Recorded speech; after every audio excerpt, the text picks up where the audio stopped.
World citizen, I wander with the breeze. Canoe chase to tie me down, I'm living as I please. World citizen, I cross the ocean wide. Maps are drawn enough for me on this endless ride. World citizen, I'm a nomad everywhere. Buddhist only in the mind, breathing freedom in the air. World citizen, no flag to call my own. Every place feels like my own, every street is known. World citizen, sky above and ground below. I belong to endless lands, with a spirit free flow. World citizen, I'm a nomad everywhere. Buddhist only in the mind, breathing freedom in the air. World citizen, sky above and ground below. I belong to endless lands, with a spirit free flow. World citizen, sky above and ground below. I belong to endless lands, with a spirit free flow.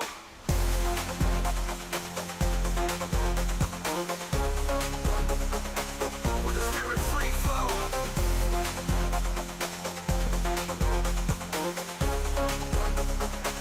With a spirit free flow.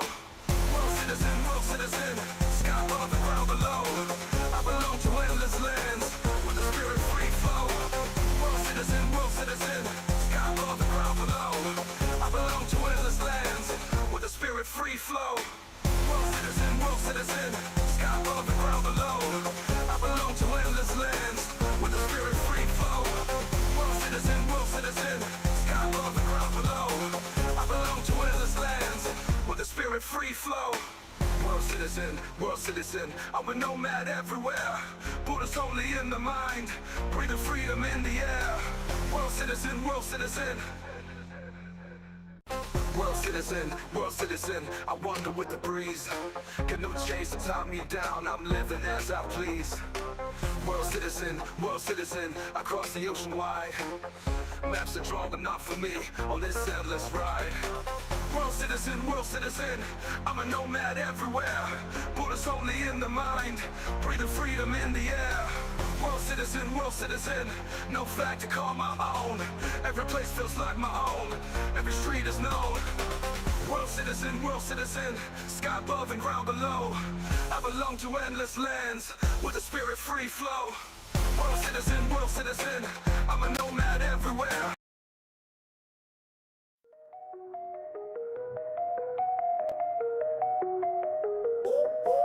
World turning round and round, see this in every town. Never here, I just roam. Questions leave me alone.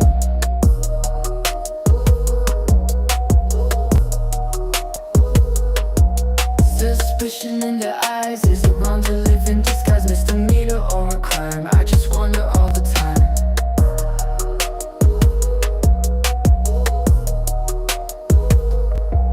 You don't need my ID, just let me be, let me be. Dirty bacon on my trail, in this world I won't fail. Catch me if you can, always moving, I'm the man. Rooms with no names, just beds, floating thoughts in my head.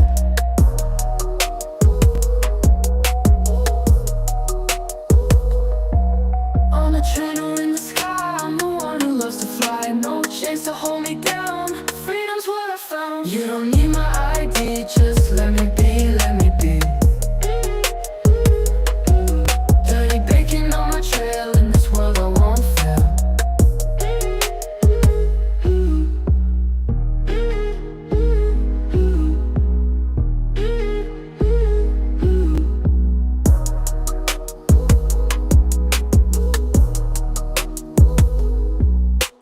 Catch me if you can, always moving, I'm the man. Rooms with no names, just beds, floating thoughts in my head. On a train or in the sky, I'm the one who loves to fly. No chains to hold me down, freedom's what I found. You don't need my ID, just let me be, let me be.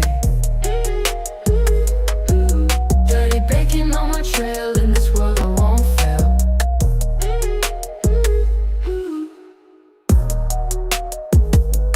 Buddhist only in the mind, breathing freedom in the air. World citizen, sky above and ground The roommate told police that the roommate received messages from Robinson about the shooting, and he did provide those messages to police. In a stunning twist, Charlie Kirk's killer's own roommate has stepped forward in court, handing over damning messages and making revelations no one saw coming. What he exposed about Robinson's mindset could completely shift the trial. Let's dive in. The intimate confession that broke the case wide open.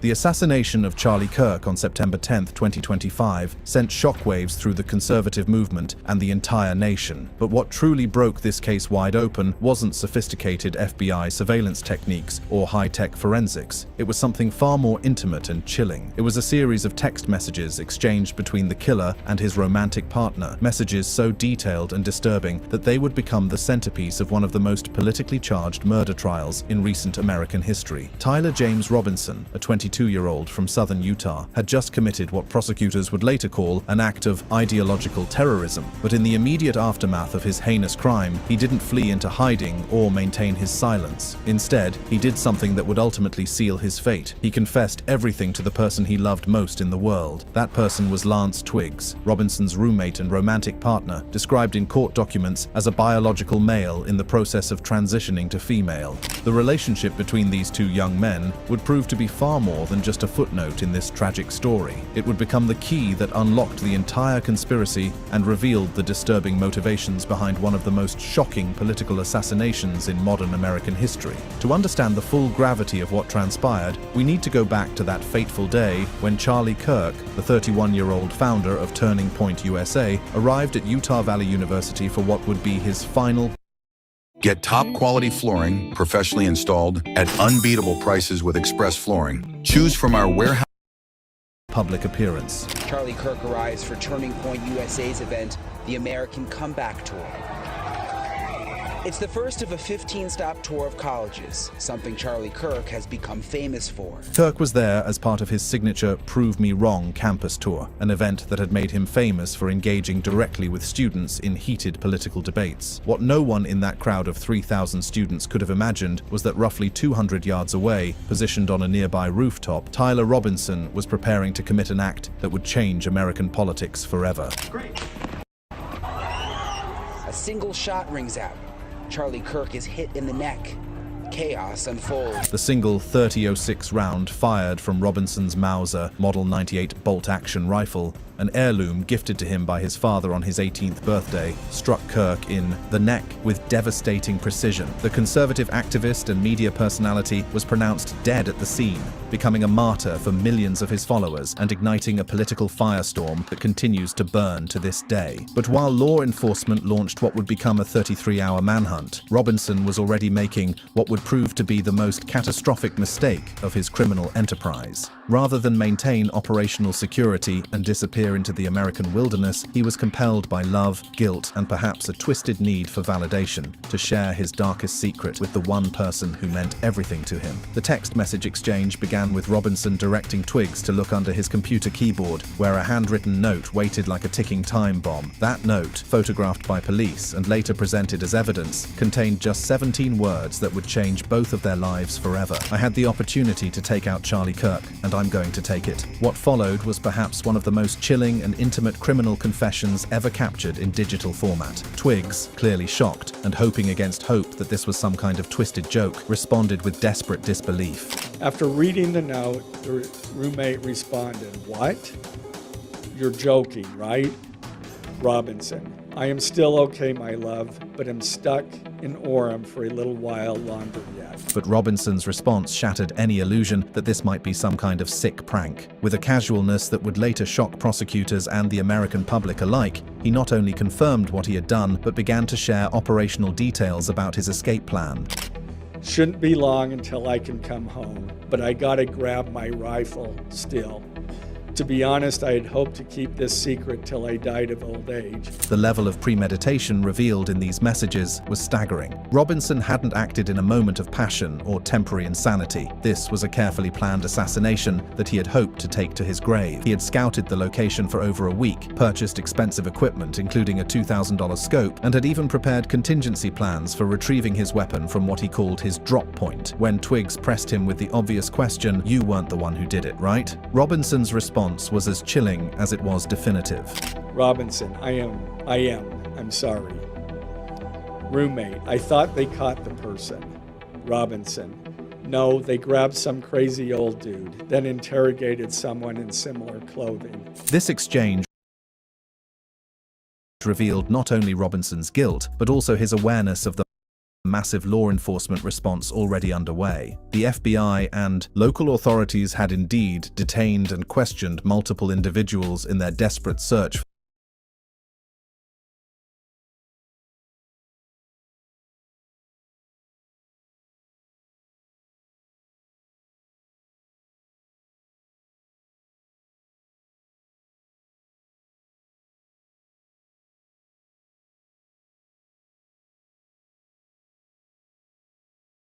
for the shooter, but Robinson knew they had the wrong people. He was still free, still armed, and still dangerous. What makes these text messages even more disturbing is the casual, almost affectionate tone Robinson maintained throughout his confession. Even as he described committing one of the most shocking political assassinations in American history, he continued to address Twiggs as "my love" and expressed more concern for his partner's well-being than for the life he had just taken.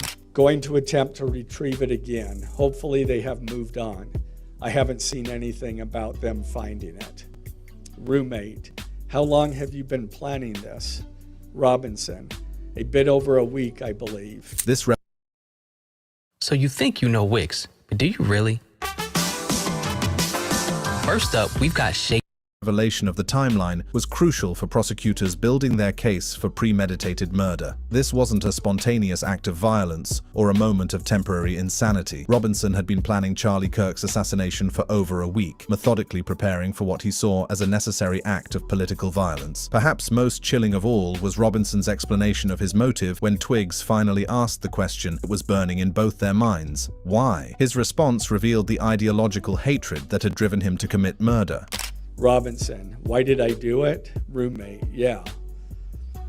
Robinson, I had enough of his hatred. Some hate can't be negotiated out. These words would become central to the prosecution's case, providing clear evidence of political motivation and premeditated intent. Robinson had become radicalized by what he perceived as Charlie Kirk's hatred and had convinced himself that violence was the only solution to what he saw as an irreconcilable ideological conflict. The text messages also revealed the operational details of Robinson's escape plan and his growing paranoia as law enforcement closed in. He described having to abandon his rifle in a wooded area, wrapped in a towel to avoid leaving fingerprints, and his increasing anxiety about police presence near his planned retrieval point. I can get close to it, but there is a squad car parked right by it.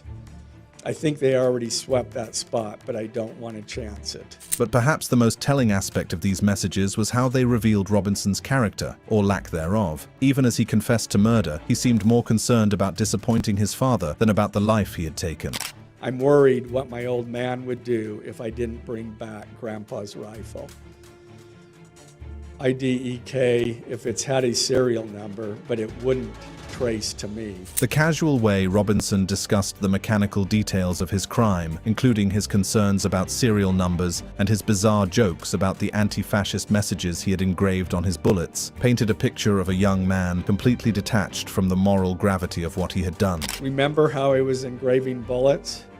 The effing messages are mostly a big meme. If I see notice bulge UWU on Fox News, I might have a stroke. These text messages, preserved forever in digital format and later read aloud in court, would prove to be the smoking gun that sealed Robinson's fate. But they also revealed something else: the crucial role that Lance Twiggs would play, the star witness, in what promised to be one of the most closely watched trials in American history. The intimate partner who had received Robinson's confession would now become the key to ensuring his conviction. The roommate's dark past and troubling influence. While the text messages between Tyler Robinson and Lance Twiggs provided prosecutors with the confession they needed to secure a conviction, they also raised disturbing questions about the relationship between the killer and his roommate. Who was Lance Twiggs? What role, if any, had he played in Robinson's radicalization? And how did two young men from conservative Utah end up sharing not just a home, but a twisted worldview that would ultimately lead to political assassination? The answers to these questions would emerge gradually, painting a picture of a troubled young person whose own own dark past and radical beliefs may have contributed to the ideological environment that produced America's youngest political assassin in decades. Lance Twiggs, described as a 22-year-old biological male in the process of transitioning to female, had been Robinson's roommate and romantic partner for approximately a year before the assassination. But according to explosive revelations from anonymous family sources, Twiggs brought to their relationship a history of personal struggles and radical political views that may have helped create the toxic environment in which Robinson's murderous plans took shape. The first glimpse into Twiggs's troubled background came from neighborhood witnesses who had observed the couple together in the weeks leading up to the assassination. Yeah, he was walking with him. Were they holding hands? Yeah, they were. So, yeah, they drove off in his car, the Dodge Challenger. But it was the testimony of a local resident who had seen them together approximately 2 weeks before the shooting that provided some of the most revealing insights into their relationship. It was about the time I saw them, so... Okay, how long ago was that? I would say about 2 weeks ago. And so they looked like they were a couple? Yeah. Yeah. What struck witnesses most was Robinson's dramatically different appearance during this period. And he was dressed all in black? Yeah, definitely. Mm-hmm. And you thought he was weird? Yeah, I definitely, yeah. What was weird about him? Just the way he walked and just the way I've seen him. This transformation in Robinson's appearance and behavior, witnesses noted, coincided with his deepening relationship with Twiggs and his reported shift from conservative to progressive political views. The timing was not coincidental, according to family sources, who would later provide devastating insights into Twiggs's background and influence. According to anonymous statements from a family relative, Twiggs had been expelled from his parents' home at age 18 due to ongoing issues with substance abuse, intense video game addiction, and conflicts over gender identity. The relative painted a picture of a young person struggling with multiple serious issues while harboring what they described as deep-seated resentment toward mainstream society. Perhaps most significantly for understanding the political dimensions of the assassination, the family source claimed that Twiggs harbored a stated hatred for conservatives and Christians, views that aligned perfectly with the ideological motivation that prosecutors would later identify as Robinson's motive for killing Charlie Kirk. The relative described Twiggs as someone who always tried to put on the act that he had changed, but suggested that beneath this surface transformation lay unresolved anger and radical political views. After being expelled from the family home, Twiggs had briefly lived with grandparents before securing employment and renting space, eventually ending up in the St. George townhome where he would meet and begin his relationship with Tyler Robinson. What made this living arrangement particularly significant was that Twiggs's initial college roommates had eventually left, paving the way for Robinson to move in about a year before the assassination. This meant that for nearly a full year, Robinson had been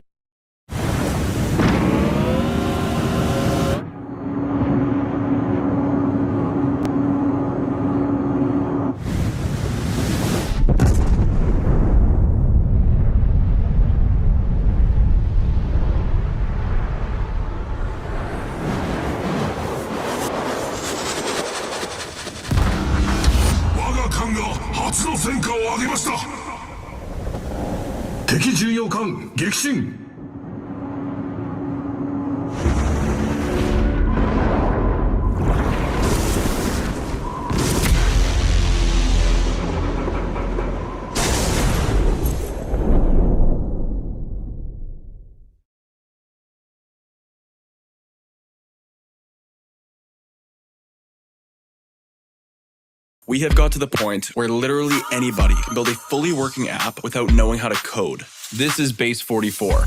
This is a first look at the current industry-leading AI app builder, and you wouldn't believe the kind of apps that people are creating. Smart nutrition apps, inventory trackers, onboarding tools, you name it. And if the only thing stopping me from making the app is the idea, then why not build an app that gives me endless app ideas? So let's make it. Pro tip, I draft the full app spec in ChatGPT, and then I drop the prompt directly into Base 44. It gives me super detailed structure. And here it is. Everything I laid out in detail as it goes. This is pretty awesome, but I want to make it playful. So I'm going to add a swipe left and swipe right interface. The same usability we all know.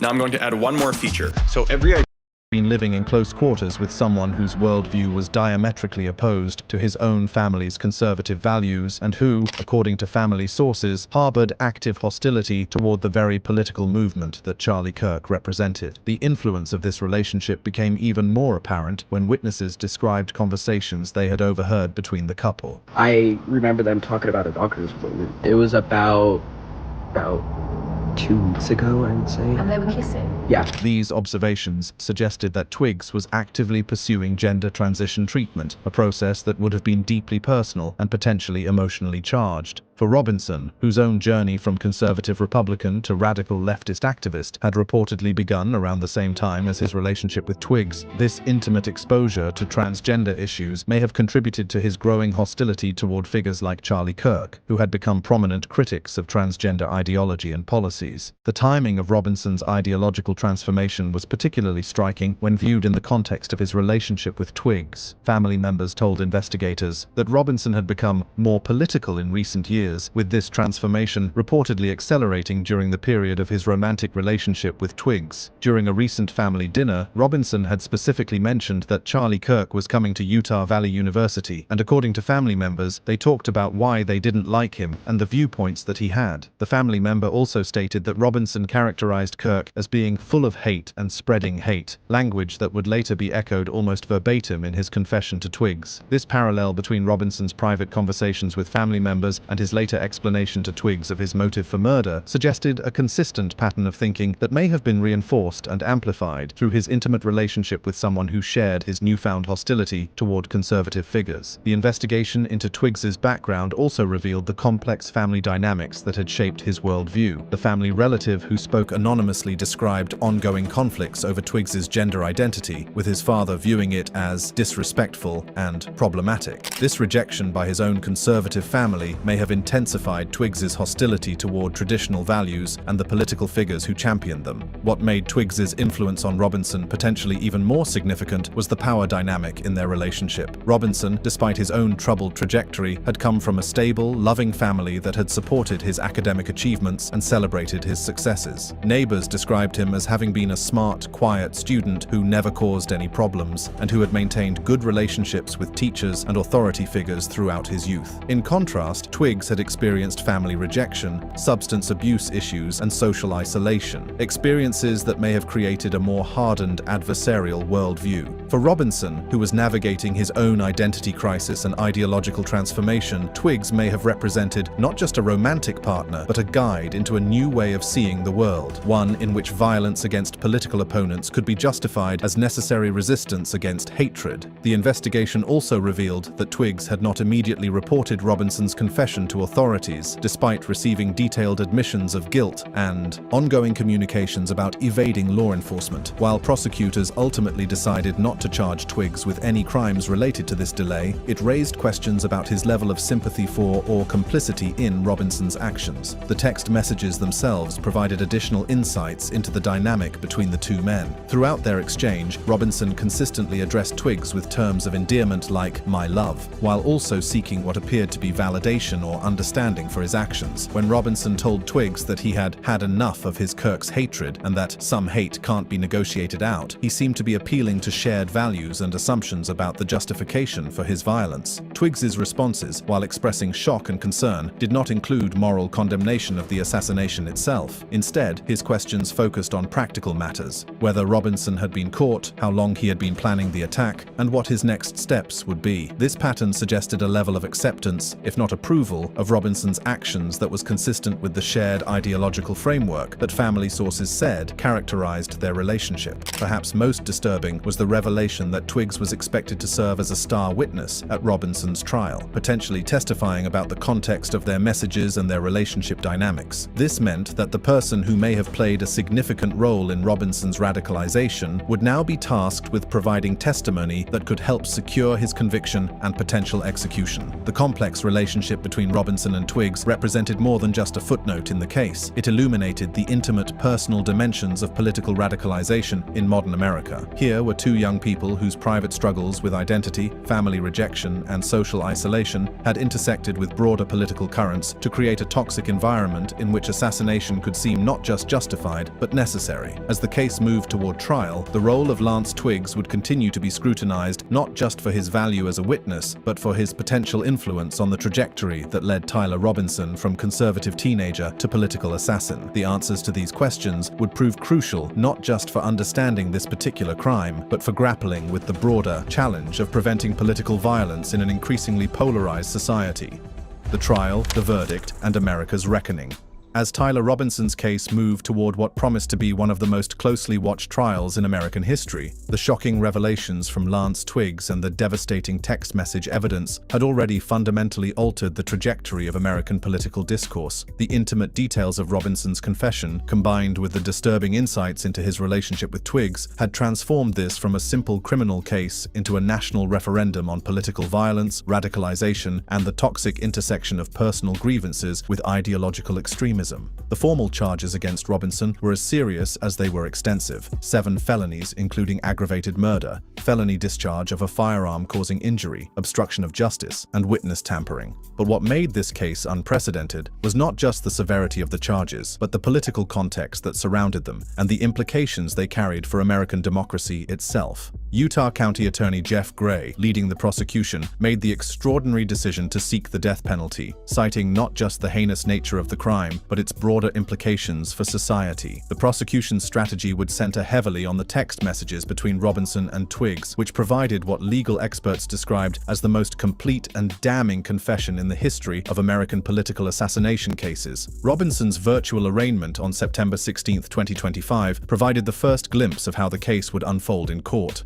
Appearing via video link from the Utah County Jail, the 22-year-old defendant sat stoically as prosecutors read portions of his text message confession aloud, marking the first time the American public heard the chilling details of his intimate admissions to Twiggs. The courtroom atmosphere was electric with tension as were presented as evidence. These photos consisted of various messages, including content of messages between the phone contact named Tyler with an emoji icon and Robinson's roommate's device.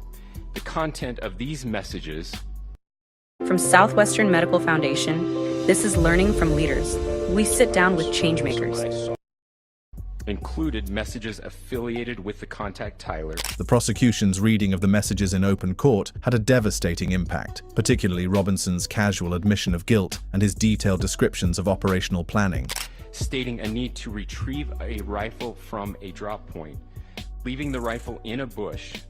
Messages related to visually watching the area where a rifle was left, and a message referring to having left the rifle wrapped in a towel. What shocked observers most was not just the content of the confession, but the tone. Robinson's casual discussion of logistics, his concerns about disappointing his father, and his bizarre jokes about the anti-fascist messages he had engraved on his bullets. The messages also refer to engraving bullets and a mention of a scope and the rifle being unique.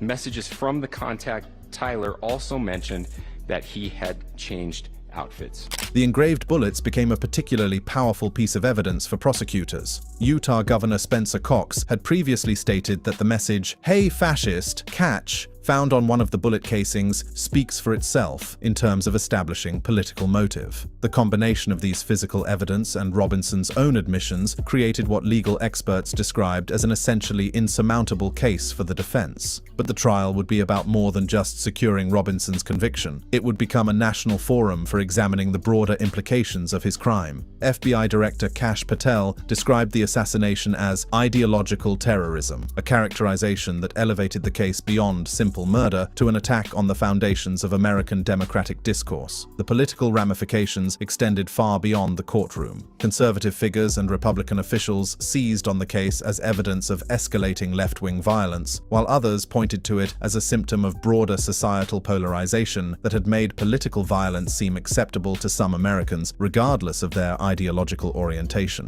President Trump's response was particularly significant, as he blamed radical left rhetoric for contributing to the assassination and awarded Charlie Kirk the Presidential Medal of Freedom posthumously. The decision to fly flags at half-staff nationwide transformed Kirk's death into a moment of national mourning that deepened the political significance of Robinson's trial. Perhaps no moment captured the human cost of Robinson's crime more powerfully than the public statement delivered by Charlie Kirk's widow, Erica Kirk, following Robinson's arrest. Her words, delivered with a mixture of grief and defiance, illustrated how the assassination had transformed personal tragedy into a rallying cry for an entire political movement. I first want to thank the local, state, and federal law enforcement who worked tirelessly to capture my husband's assassin so that he can be brought to justice. but it was Erica Kirk's promise to continue her husband's work that demonstrated how Robinson's crime had ultimately failed in its apparent objective of silencing Kirk's voice. The movement my husband built will not die. It won't. I refuse to let that happen. It will not die. Her vow that the assassination would only strengthen the conservative movement represented a complete rejection of the logic that had apparently driven Robinson to commit murder. If you thought that my husband's mission was powerful before, you have no idea.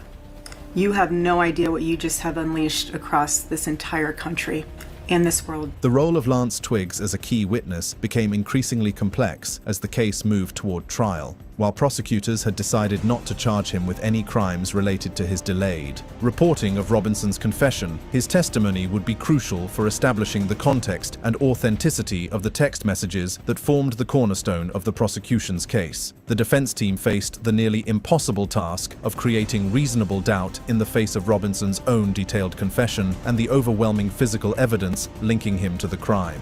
DNA evidence on the rifle's trigger provided direct physical confirmation of Robinson's handling of the murder weapon, while ballistics analysis confirmed that the engraved bullets found at the scene had been fired from his grandfather's Mauser rifle. As the trial date approached in early 2026, the case had already begun to reshape American political discourse in fundamental ways. Congressional Republicans, led by Representative James Comer, announced plans for hearings on social media radicalization, citing concerns about platforms like Discord and Reddit serving as breeding grounds for political extremism. The broader implications of the case extended beyond immediate policy responses. Robinson's transformation from a conservative teenager to a radical assassin had forced Americans to confront uncomfortable questions about the nature of political polarization and the pathways to extremist violence. The intimate details revealed through his relationship with Twiggs illustrated how personal grievances and identity struggles could intersect with political ideology to create dangerous instability. The community impact was equally profound. Neighbors who had known Robinson as a smart, quiet young man who never caused any problems struggled to reconcile their memories with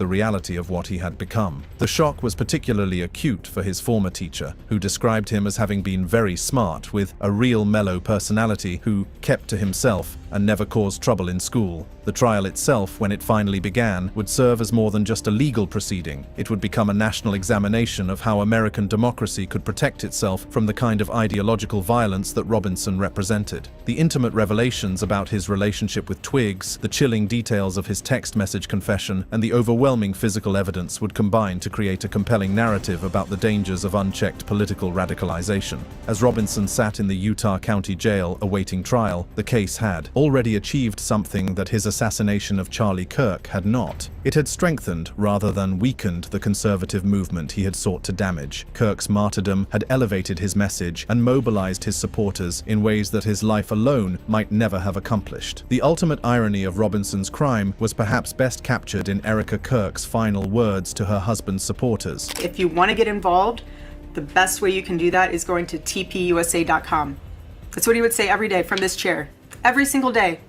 I watched his show every day. By the time Robinson's trial concluded, it had become clear that his assassination of Charlie Kirk had achieved the opposite of its intended effect. Rather than silencing a voice he perceived as hateful, Robinson had transformed that voice into a powerful symbol of resistance to political violence. The shocking revelations about his intimate relationship with Lance Twiggs had provided prosecutors with the evidence they needed to secure justice, but they had also illuminated the complex personal and ideological factors that could drive young Americans to commit acts of unprecedented political violence. The legacy of Tyler Robinson's crime would extend far beyond his individual fate, serving as a cautionary tale about the intersection of personal grievance, ideological extremism, and the fragile nature of democratic discourse in modern America. His roommate's shocking revelations had not only broken the case wide open, they had provided a window into the darkest impulses of American political life in the 21st century. Thank you for watching. If you enjoyed watching this video, click on one of the boxes playing on your screen to watch more similar content.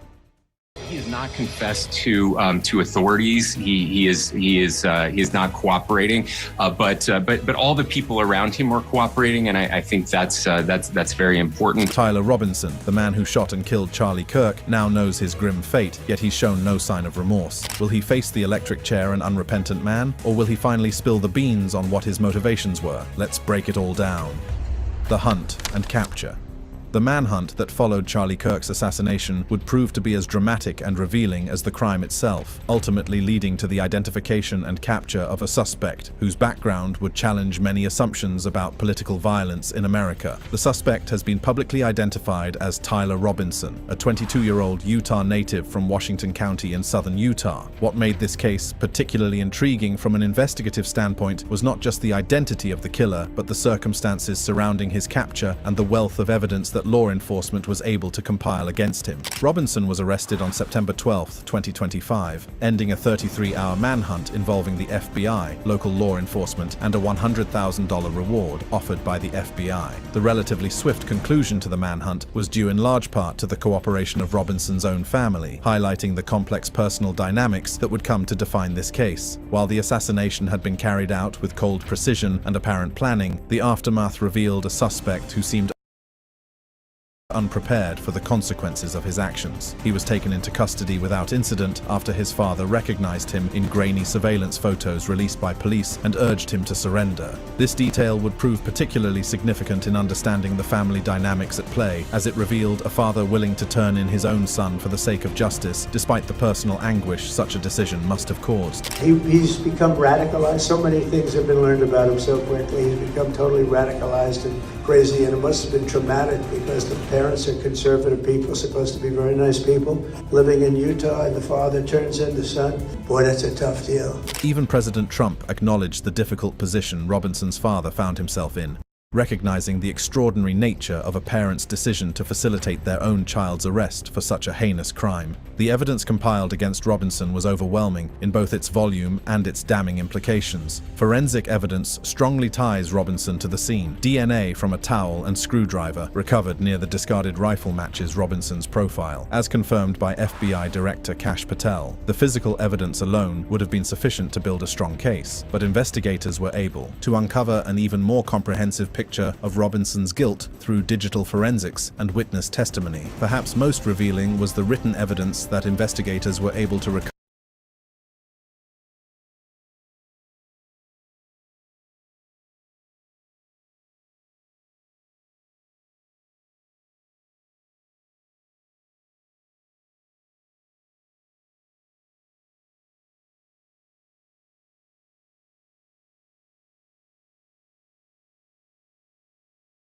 despite Robinson's attempts to destroy it. Investigators recovered evidence of a destroyed note at Robinson's home, reconstructed through forensics, which stated he had the opportunity to take out Charlie Kirk, and I'm going to take it. This note, painstakingly reconstructed by forensic experts, provided clear evidence of premeditation and intent, crucial elements in establishing the charges that would ultimately be filed against Robinson. The digital evidence was equally damning, revealing a pattern of behavior and communication that painted a clear picture of Robinson's state of mind.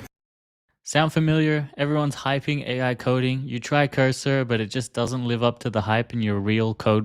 Leading up to the assassination, a text message exchange with an unidentified individual showed Robinson expressing hatred for Kirk and stating, "I have the opportunity to take out Charlie Kirk, and he was going to do it because of his hatred for what Charlie stood for," along with the phrase, "some hatred cannot be negotiated with." These communications revealed not just intent, but also the ideological motivation that drove Robinson to commit this act of political violence. Even more revealing were Robinson's actions in the hours immediately following his crime. Hours before his arrest, Robinson appeared to confess on the Discord chat platform, messaging friends about taking responsibility for the shooting, as confirmed by a Discord spokesperson. This digital confession, combined with the physical and circumstantial evidence, created an ironclad case against Robinson that would be extremely difficult for any defense attorney to challenge. The investigation also revealed disturbing details about Robinson's preparation and mindset leading up to the assassination. FBI Co-Deputy Director Dan Bongino described Robinson's digital footage footprint as showing an obsession with Kirk, including multiple warning signs. This obsession, documented through his online activities and communications, suggested that the assassination was not a spontaneous act of violence, but rather the culmination of a growing fixation that had been building over time. Particularly intriguing was the role that Robinson's personal relationships may have played in his motivation to commit this crime. Robinson's romantic partner, who is transgender and in the process of transitioning from male to female, has been cooperative with investigators and is not a suspect. The timing of Kirk's assassination, coming as it did after his public comments describing transgender individuals as an abomination to God, raised questions about whether Robinson's personal relationship had influenced his decision to target Kirk specifically. The investigation revealed a complex portrait of a young man whose background seemed to contradict many of the typical profiles associated with political violence. Community members described him as very quiet and someone who kept to himself, with no prior criminal history mentioned in reports. The kid was smart,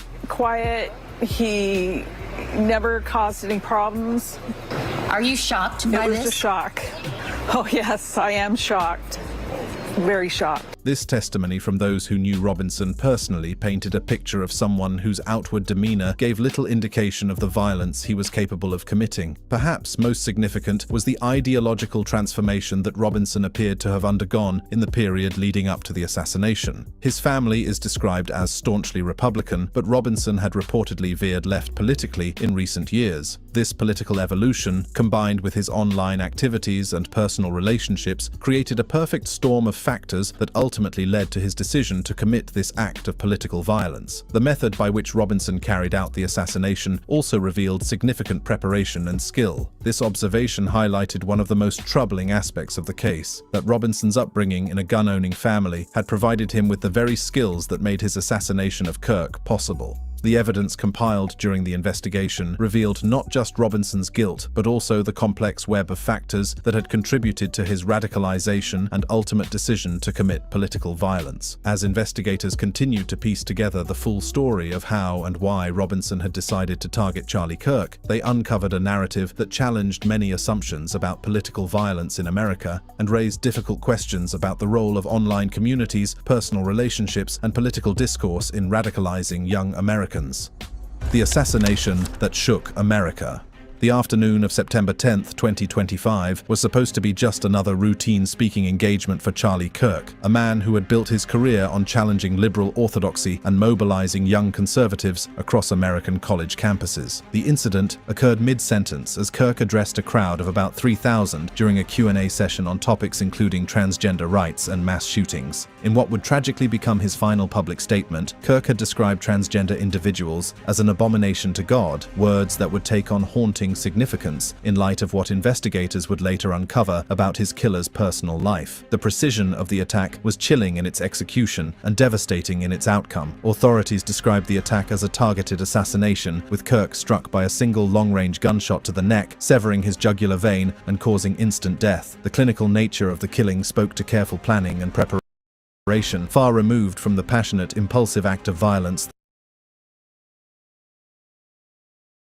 that many political assassinations represent. This was not a crime of opportunity, but rather a methodically executed plan that had been brewing in the mind of its perpetrator for an unknown period of time. What made the attack even more sinister was the vantage point chosen by the assassin. The shooter fired from a rooftop position, using a rifle with engraved bullet casings referencing Reddit culture and other dark places of the internet. The tactical advantage of shooting from high to low, as one expert would later observe, was like shooting fish in a barrel, providing the assassin with the easiest possible shot while maximizing the difficulty for security personnel to detect the threat until it was far too late. The immediate aftermath of the shooting was chaos incarnate, with thousands of attendees suddenly thrust into a nightmare scenario that none could have anticipated. Kirk's widow, Erica Kirk, was present at the event with their young children, adding an additional layer of tragedy to an already devastating scene. The image of a widow and her children witnessing the violent end of their husband and father would become one of the most haunting aspects of this entire ordeal, serving as a stark reminder of the human cost cost of political violence. But perhaps most disturbing of all were the cryptic messages left behind by the killer, messages that would provide crucial insights into his mindset and motivations. The bullet casings recovered from the scene told a story of someone deeply immersed in internet culture and driven by ideological hatred. Inscriptions on a fired casing read, "Notices bulges, capital OWO, what's this question mark?" Inscriptions on the 3 unfired casings read, "Hey fascist exclamation point, catch exclamation point up arrow symbol, right arrow and symbol, and 3 down arrow symbols." A second unfired casing read, "Oh Bella Chow, Bella Chow, Bella Chow, Chow, Chow." And a third unfired casing read, "If you read this, you are gay, LMAO." These messages, bizarre as they may seem to those unfamiliar with certain corners of internet culture, would prove to be crucial pieces of evidence in understanding the killer's digital footprint and the online communities that may have influenced his radicalization. The sophistication of the attack raised immediate questions about security protocols and whether adequate measures had been in place to protect Kirk during his campus appearance. This really kind of upset me because I feel that this was a kind of a lack of security, frankly.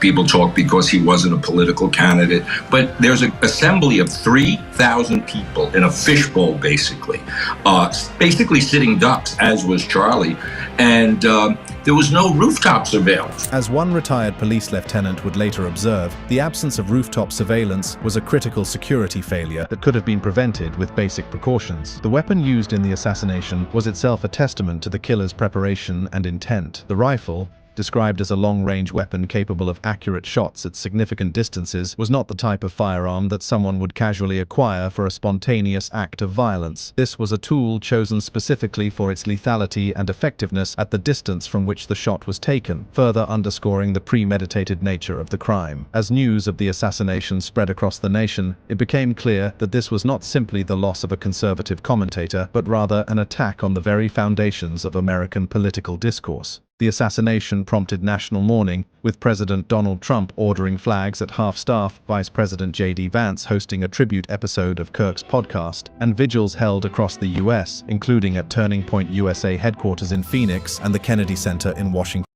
If you think your child may have autism, it's important to act quickly. At Action Behavior Centers, we want to reduce barriers. D.C. The political ramifications were immediate and far-reaching. It also sparked debates on political violence, with Vance and others blaming left-wing extremism for fostering the environment that led to the killing. The assassination had accomplished what Kirk himself had never been able to achieve in life. It had unified conservative voices across the political spectrum in their condemnation of political violence and their determination to seek justice for his death. What made this assassination particularly significant in the context of American political violence was its targeting of a non-elected figure whose influence came not from holding office, but from his ability to shape public opinion and mobilize political activism. Charlie Kirk represented a new generation of political influencers whose power derived from their media platforms and grassroots organizing capabilities rather than traditional political institutions. His assassination, therefore, represented an attack not just on Kirk himself, but on this entire model of political engagement that has become increasingly important in the digital age. The investigation that followed would reveal a complex web of evidence, motivation, and ideological extremism that would challenge many preconceived notions about political violence in America. As law enforcement agencies mobilized their resources to track down the killer, they would uncover a story that was both deeply personal and broadly political, involving online radicalization, relationship dynamics, and the dangerous intersection of political ideology with personal grievance.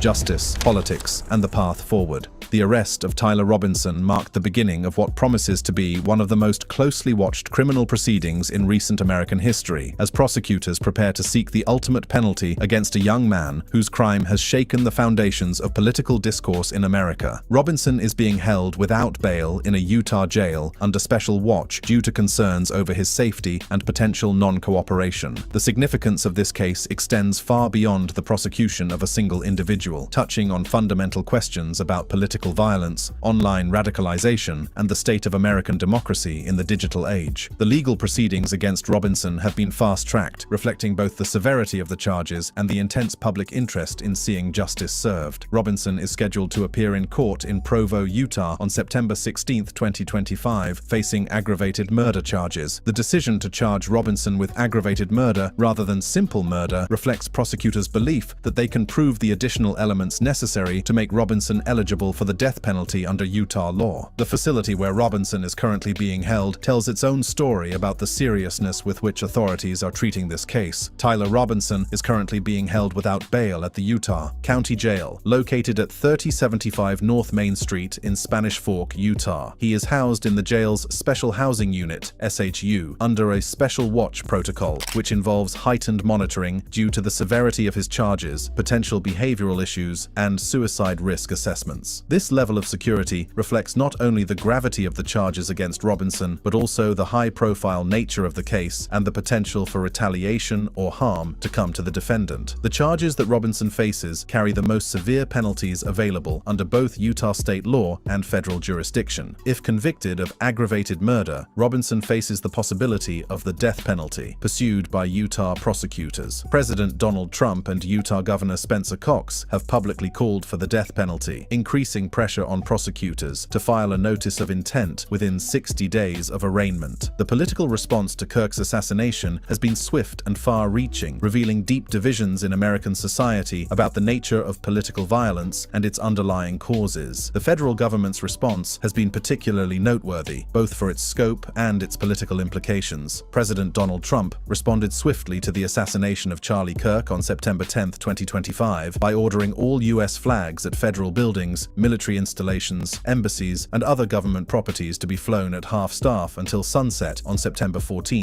2025. The government's response went well beyond symbolic gestures, however. Trump blamed the radical left for fostering an environment of political violence through hateful rhetoric that compared conservatives like Kirk to Nazis and the world's worst mass murderers, calling it directly responsible for the terrorism we're seeing today, and vowing to hold accountable those who fund it and support it. This rhetoric, while politically charged, reflects the genuine anger and concern that many conservatives feel about what they perceive as a growing climate of political violence directed against their movement. Vice President J.D. Vance's response was equally significant, both for its personal nature and its political implications. Vice President J.D. Vance, a close friend of Kirk who credited him with supporting his 2021 Senate run and 2024 VP nomination, hosted a special episode of The Charlie Kirk Show on September 15th from the White House, calling Kirk the smartest political operative I ever met, and vowing to carry on the mantle of his legacy. This unprecedented decision to use the White House as a venue for honoring a slain political activist underscored the deep personal relationships that existed between Kirk. Are you driving way less than you used to? Do you have a clean driving record? Are you over 25? And the highest levels of government. The investigation into Robinson's motivations has revealed uncomfortable truths about the process of political radicalization in the digital age. Officials have described Robinson as holding a leftist ideology and being radicalized online through exposure to dark corners of the internet, including Reddit and other platforms. This finding challenges many assumptions about political violence and suggests that the problem of online radicalization extends across the political spectrum. But the point here is, clearly the shooter hated Charlie Kirk. That we know, that we can say for sure.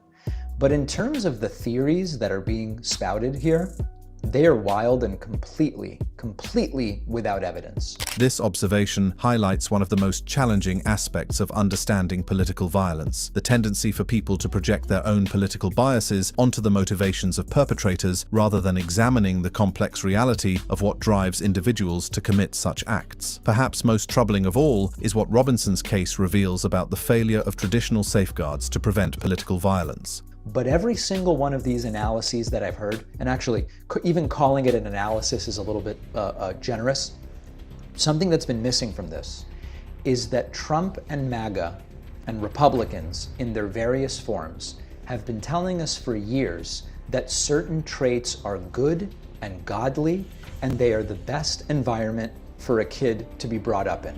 They tell us if you grow up in a Christian household, that's the best thing for kids. It's the best.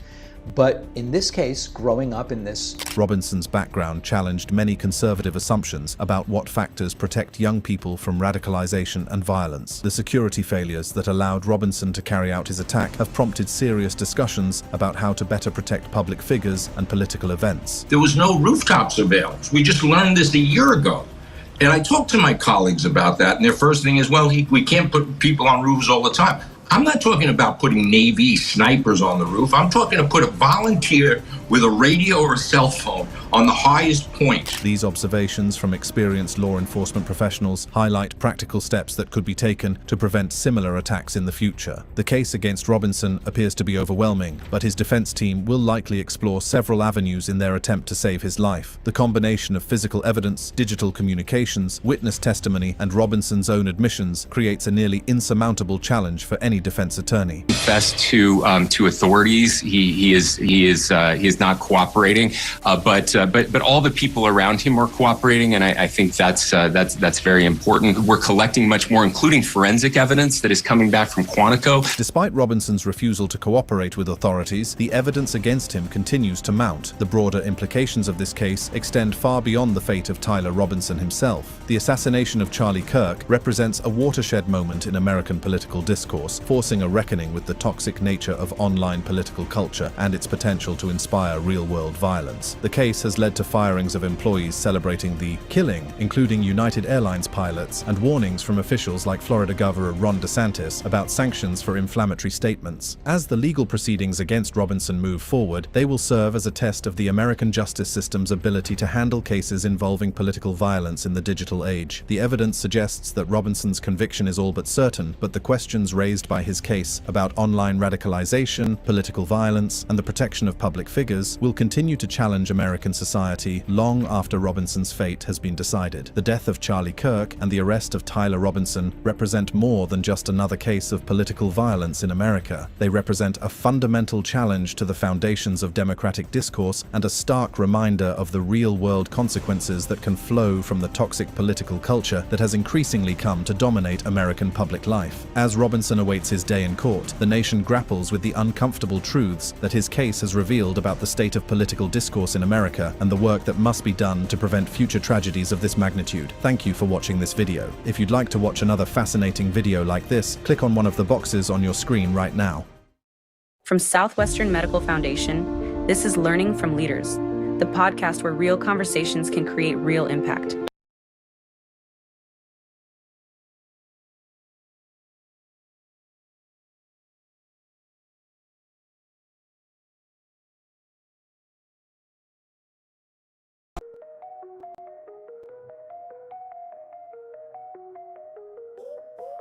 World turning round and round, see this in every town. Never here, I just roam. Questions leave me alone.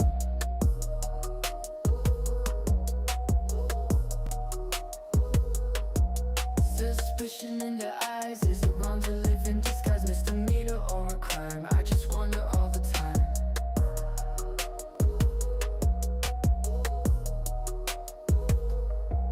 You don't need my ID, just let me be, let me be. Dirty bacon on my trail, in this world I won't fail.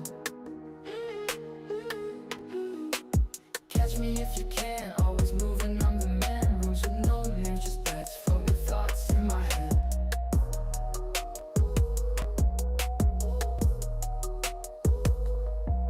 On a train or in the sky, I'm the one who loves to fly. No chains to hold me down, freedom's what I found. You don't need my ID, just let me be, let me be.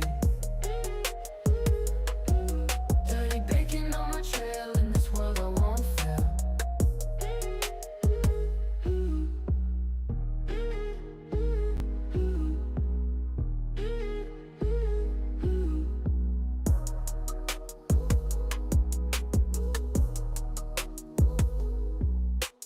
Catch me if you can,